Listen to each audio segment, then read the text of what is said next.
આદિવાસી, જય જોહાર। આજના આથા ડુંગરી ખાતેના કાર્યક્રમમાં અહીં મંચસ્થ ઉપસ્થિત છોટાઉદેપુર જિલ્લા આમ આદમી પાર્ટીના પ્રમુખ એવા રાધિકાબેન રાઠવા, છોટાઉદેપુર જિલ્લા ઉપપ્રમુખ એવા વિનુભાઈ સરપંચ, સાથે સાથે નસવાડી તાલુકા પ્રમુખ ઈશ્વરભાઈ, કવાડ તાલુકા પ્રમુખ શ્રી, સાથે છોટાઉદેપુર, જેતપુર અને કદવાલ તમામ તાલુકાના આમ આદમી પાર્ટીના પ્રમુખશ્રીઓ, મહામંત્રીશ્રીઓ, તમામ પદાધિકારીઓ અને આજે જેમણે 5000 ની જનમેદની સાથે અમારા સમર્થનમાં આમ આદમી પાર્ટીમાં જોડાયા છે એવા આથા ડુંગરી સરપંચ શ્રી એવા રતનસિંહભાઈ માટે આપણે જોરદાર તાળીઓ પાડી લઈએ। સાથે સાથે ઘણા વર્ષોથી રાજનીતિમાં છે, જેઓ 3 વખત વિધાનસભા પણ લડ્યા છે અને પૂર્વ સરપંચ ડુંગરીના આપણા ભંગ્યાભાઈ રાઠવા પણ 3000 કાર્યકરો સાથે આપણી સાથે જોડાયા છે। જોરદાર તાળીઓથી વધાવી લે। સાથે આજુબાજુ ગામના વીજળીના સરપંચ છે, સાથે આજુબાજુ ગામના સરપંચો, તાલુકા પંચાયતના પૂર્વ સભ્યશ્રીઓ, હાલના ગ્રામ પંચાયતના સભ્ય અને ભાજપમાંથી કિસાન મોરચાના પ્રમુખ એવા સંજયભાઈ અને તમામ કોંગ્રેસમાંથી પણ મોટી ભાગના આગેવાનો અમારી લડત સાથે જોડાઈને અમને સમર્થન આપ્યું છે, અમારા પાર્ટી પરિવારમાં જોડાયા છે એવા બધા જ લોકો અહીં ઉપસ્થિત છે। ત્યારે આ વિસ્તારના વડીલો, યુવાનો, માતા બહેનો અને તમામ સાધુ સંતો, મહંતો બધા જ લોકોને મારા નમન કરું છું, પ્રણામ કરું છું અને બધાને અભિવાદન કરું છું। હું અહીંયા આવ્યો અને બાજુનું ગામ, થોડા દૂર ગામ વીજળી ગામે અમે હતા અને નસવાડી તાલુકાના, કવાડ તાલુકાના 8-10 આગેવાનો મને મળ્યા અને 8-10 આગેવાનોએ કીધું, સાહેબ અમારા 28 ગામ હાઇડ્રો પ્રોજેક્ટમાં આ લોકોએ બારોબાર સંપાદિત કરી દીધા છે અને હાઇડ્રો પ્રોજેક્ટ આવવાનો છે। અમારા 28 ગામના લોકોને અહીંથી વિસ્થાપિત કરવા માટે સરકારે મન બનાવી લીધું છે। કલેક્ટર, એસપી, એમના પ્રાયોજના વહીવટદાર, એમના ડીસીએફ, એમનું ખાણ ખનીજ વિભાગ, એમનું જીએમડીસી, જીઆઈડીસી અમારે ત્યાં આવે છે પોલીસને લઈને અને અમારા ગામડા અમારા ખાલી કરાવે છે। ત્યારે 28 ગામના લોકોને કેમ છો? તમે 28 ગામના માત્ર નથી, તમારી સાથે 1,25,00,000 આદિવાસીઓ પણ છે। કોઈની તાકાત નથી અમારા આદિવાસીઓને અહીંથી ઉઠાડીને બહાર લઈ જશે। જે દિવસે આ ગુજરાતની ભાજપની સરકાર અમારા 28 ગામના આદિવાસીઓને ઉઠાડવા માટે આવશે, એ દિવસે ચૈતરભાઈ, રતનસિંહ, રાધિકાબેન રાઠવા, વિનુભાઈ રાઠવા, નવસિંહભાઈ રાઠવા, અમારા ભંગ્યાભાઈ રાઠવા, અમે પહેલા દંડો ખાઈશું, અમે પહેલા ગોળી ખાઈશું, પણ મારા સાથીઓ તમે અમારી સાથે રહેજો। ભારતીય જનતા પાર્ટીની સરકારને ઉખાડીને ફેંકી દઈશું। અહીંયા ડેમો આવ્યા ત્યારે અમારા લોકોને વિસ્થાપિત કરી દીધા તમે, અહીંયા કોરિડોર આવ્યા અમારા લોકોને વિસ્થાપિત કરી દીધા, અહીંયા આંબા ડુંગરમાં અમારા લોકોની જમીનો લઈ લીધી તમે, અહીંયા નેરના નામે જમીનો લઈ લીધી। હવે તમે અમારા ગામોને હાઇડ્રોજન પ્રોજેક્ટના નામે ઉઠાવવાની વાત કરો। એ ભૂપેન્દ્રભાઈ પટેલ હોય, હર્ષભાઈ સંઘવી હોય, એમને આજ પવિત્ર ધરતી પરથી ચેલેન્જ કરું છું, અમારા 28 ગામના લોકોને હાથ લગાડી જુઓ। અમારા 28 ગામના લોકોને હાથ લગાડીને બતાવો અમારો ઇતિહાસ, બિરસા મુંડા ભગવાન, કાટિયા મામા, ખાજિયા નાયક એમના વંશજો છે। જે દિવસે અમારા આદિવાસીઓને હેરાન કરશો એ દિવસે આ વિસ્તારમાં આર પારની લડાઈ અમે કરવા માટે હવે તૈયાર થઈ ગયા છે। જ્યારે આદિવાસીઓને જાગૃત કરવાનું કામ અમે કરીએ છીએ, અમારા લોકોની અસ્મિતાની વાત કરીએ છીએ, અમારા યુવાનોની રોજગારની વાત કરીએ છીએ, આદિવાસીઓની વાત કરે એટલે આ સરકારને ગમતું નથી। આ ભાજપની 30 વર્ષની સરકારે મને દબાવવા માટે, મને તોડવા માટે એક વાર જેલમાં નાખી દીધો, બીજી વાર જેલમાં નાખી દીધો, ત્રીજી વાર જેલમાં નાખી દીધો અને મને દબાવ્યો। ભાજપમાં લઈ જવા માટે, તોડવા માટે મને ડરાવવામાં આવ્યો, પણ એ હર્ષભાઈ સંઘવીને પણ કહેવા માંગુ છું, આ ચૈતરભાઈ વસાવા આદિવાસીનો દીકરો છે, આદિવાસીનો દીકરો છે, એ ડરવાનો નથી.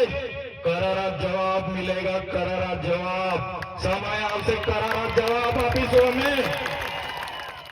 હમણાં 30 તારીખે કેવડિયામાં દેશના વડાપ્રધાન મોદીજી આવ્યા. 31 તારીખે મોદીજીનો એકતા પરેડનો કાર્યક્રમ હતો અને આ લોકો 15 તારીખે દેડિયાપાડામાં નરેન્દ્રભાઈ મોદીજીને ફરી ચૈતરભાઈ વસાવાની લડતને દબાવવા માટે લઈને આવે છે. લઈને આવે એનો મને જરાય વાંધો નથી. અમે વડાપ્રધાન શ્રીને મારી ધરતી પર આવકારીએ છીએ, પણ જે પ્રકારે એ લોકો અમને દબાવે છે કે તમારે 15 તારીખે વડાપ્રધાન સાથે વડાપ્રધાનના હસ્તે ભાજપમાં જોડાવાનું છે અને એ લોકોએ કીધું કે અમારો ટાર્ગેટ છે તમને 15 તારીખે વડાપ્રધાનના હસ્તે જોડી દઈશું, નહીં તો જેલ જવું પડશે. ત્યારે ભાજપના નેતાઓને કહેવા માંગુ છું, તમે 15 તારીખે અમને જોડવાની વાત તો દૂર, તાલુકા જિલ્લા પંચાયતની ચૂંટણી આવતા આવતા તમારા 1 લાખ કાર્યકરોને હું આમ આદમી પાર્ટીમાં જોડી દઈશ.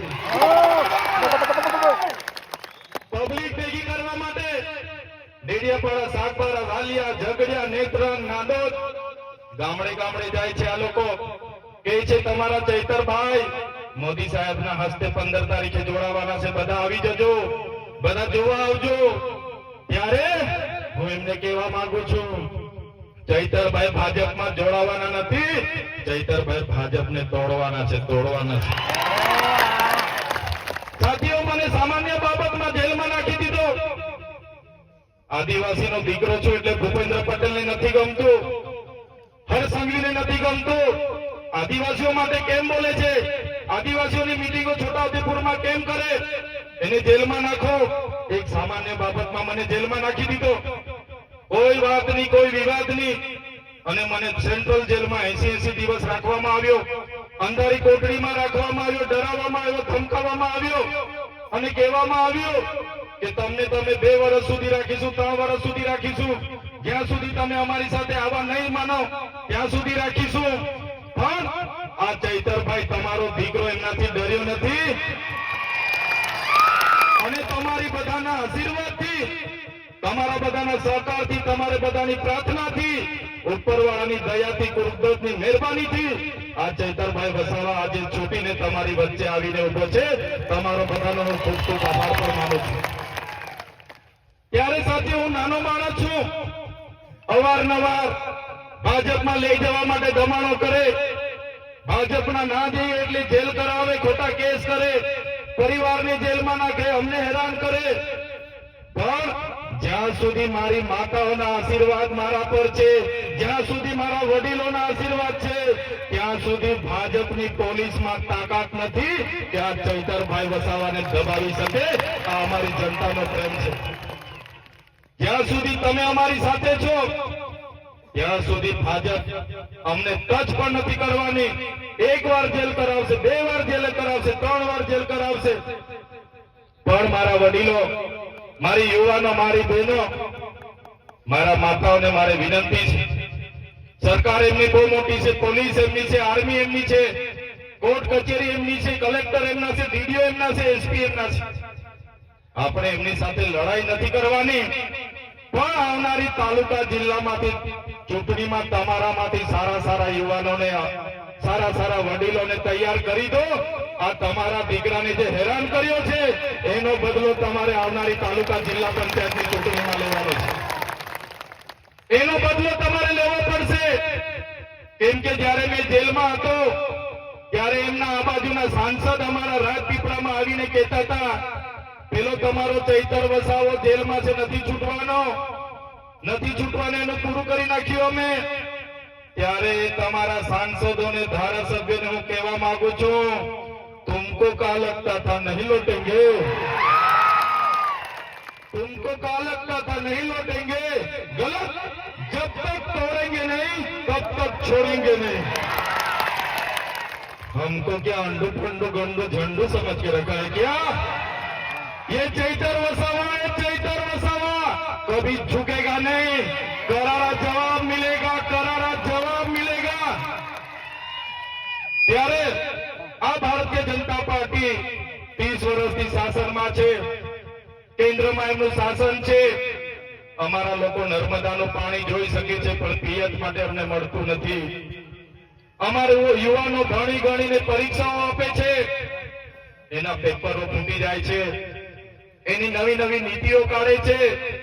આ વિસ્તારોમાં અમારા બાળકો ભણવા માંગે છે, શિક્ષક બનવા માંગે છે, કલેક્ટર બનવા માંગે છે, આઈએસ આઈપીએસ થવા માંગે છે, પણ અમારા વિસ્તારમાં શાળાઓમાં માસ્તરો નથી, શાળાઓના ઓરડાઓ નથી, આંગણવાડી નથી. અમારા નાના નાના બાળકો કુપોષણથી પીડાય છે.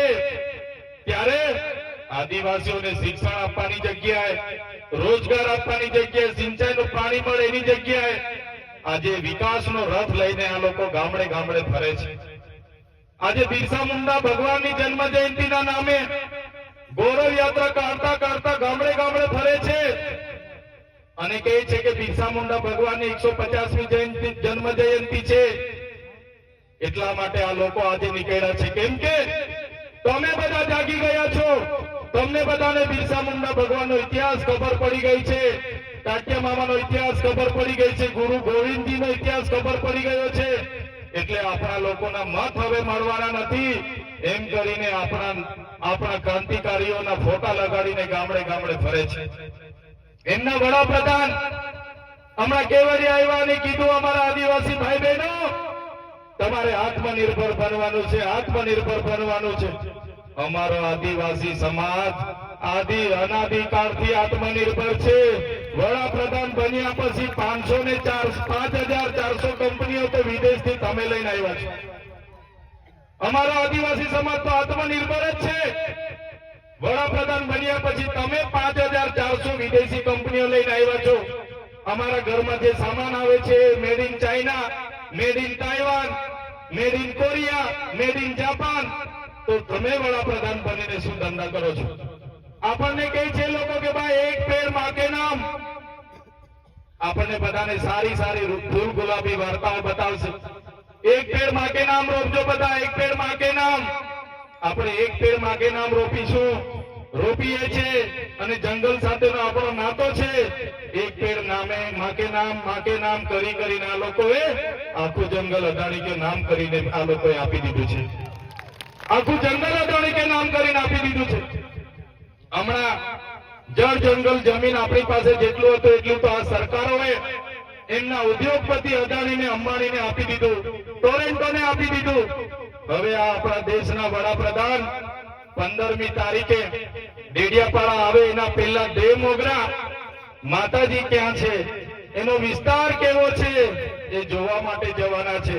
મારા સાથીઓ તમને કહેવા માંગુ છું, આ નરેન્દ્રભાઈ મોદીજી જયારે વિસ્તાર જોઈને જશે તમે લખી રાખજો, આવનારા દિવસોમાં આપણી કુળદેવીને પણ અદાણીને લખીને આપી દેશે, એની કોઈની ગેરંટી નથી. કેમ કે આ વ્યક્તિ જ્યાં જાય, જેનું દર્શન કરી આવે, જેને જોઈ આવે, એ પછી રિલાયન્સ ને આપી દે, ટાટા ને આપી દે, અદાણીને, બિરલા ને આપી દે.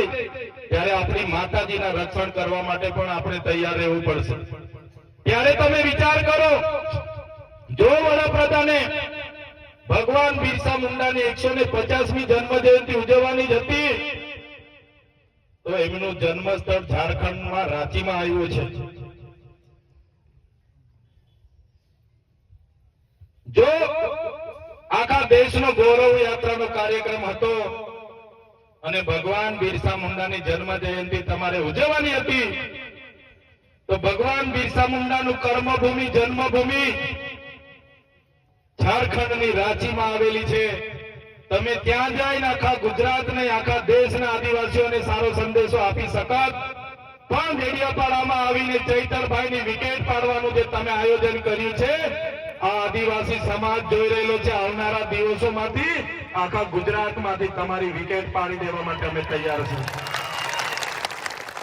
અમે આંદોલનો કર્યા, આદિવાસી જાગૃત થયા, એટલે આ લોકોને થયું કે હવે આદિવાસીઓ તો જાગી ગયા છે, ધીરે ધીરે ચૈતરભાઈ સાથે જવા લાગ્યા છે, આમ આદમી પાર્ટીમાં જોડાવા લાગ્યા છે, ગોપાલભાઈ ઇટાલિયા, ઈસુદાનભાઈ ગઢવી, અરવિંદ કેજરીવાલ સાથે જવા લાગ્યા છે. એટલે એ લોકોએ આખું મંત્રીમંડળ બદલી નાખ્યું.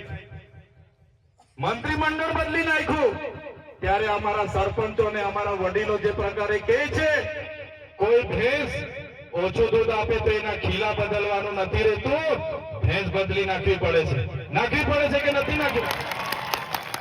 ત્યારે આ લોકો મંત્રી બદલે છે. પણ મારા તમામ આગેવાનો, તમામ વડીલોને, માતા બહેનોને કહેવા માંગુ છું, આવનારા દિવસોમાં આપણે મંત્રીમંડળ બદલવાનું નથી, આપણે આખી ને આખી સરકાર બદલી નાખવાની છે આ લોકો.